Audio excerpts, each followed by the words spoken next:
परमपिता परमात्मा और उनकी सभी पवित्र आत्माओं को नमस्कार।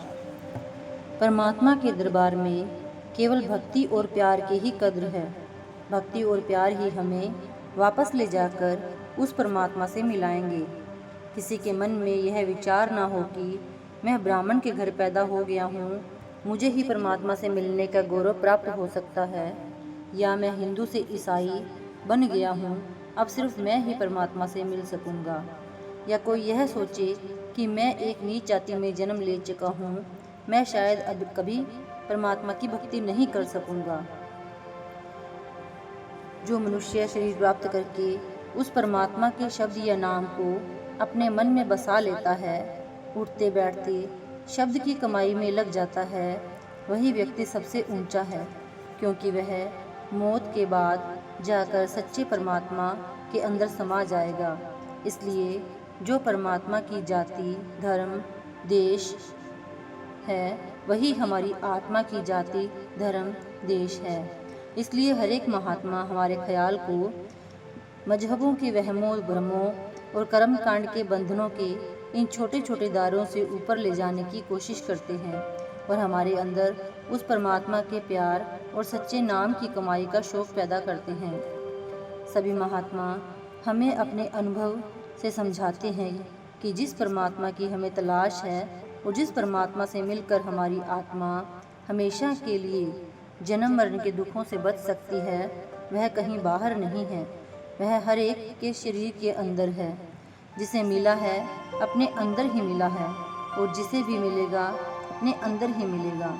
इसलिए अगर कोई लैब या प्रयोगशाला है जिसके अंदर जाकर हमें परमात्मा से मिलने की खोज या रिसर्च करनी है, तो वह केवल हमारा शरीर ही है।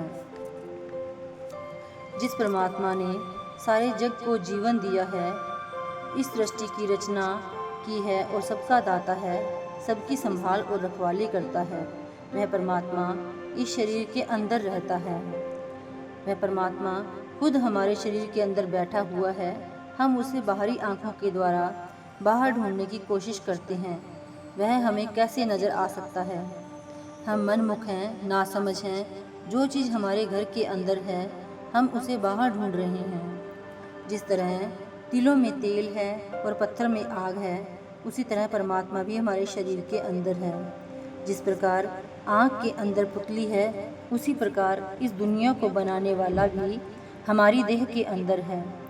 हम लोग उसे अपने शरीर के अंदर तो ढूंढते नहीं, बाहर तलाश करने की कोशिश करते हैं। जिसकी खोज के लिए हम जंगलों, पहाड़ों में भटकते फिरते हैं, जिसे हम मंदिरों, मस्जिदों में ढूंढते फिरते हैं, वह हमारे शरीर के अंदर ही है। हमारे और परमात्मा के बीच में भ्रम का पर्दा पड़ा हुआ है, इसलिए वह हमें दिखाई नहीं देता, क्योंकि परमात्मा हर एक के अंदर है और अपने तक पहुंचने का रास्ता भी परमात्मा ने हर एक के अंदर ही रखा हुआ है। जिस परमात्मा ने दुनिया की रचना की है, वह 24 घंटे हमारे साथ साथ है, लेकिन हम दुनिया के जीव अपनी देह के अंदर जाकर कभी परमात्मा की खोज करने की कोशिश नहीं करते। हमेशा उसे या तो जंगलों और पहाड़ों में ढूंढने की कोशिश करते हैं, या ग्रंथ पोथियों में से पाना चाहते हैं, या समझते हैं कि वह गुरुद्वारों, मंदिरों, मस्जिदों या गिरजाघरों में ही मिल सकता है। कभी विचार आता है कि वह कहीं आसमानों के पीछे छिपा बैठा है, लेकिन जिस जगह वह परमात्मा है, उस जगह तलाश नहीं करती। जो परमात्मा के असली भक्त और प्यारे हैं, जिनको किसी संत महात्मा की संगति मिल चुकी है, वे परमात्मा को शरीर या देह के अंदर ढूंढते हैं। बाकी सब दुनिया के जीव भ्रमों में फंसकर यहीं भूले फिरते हैं।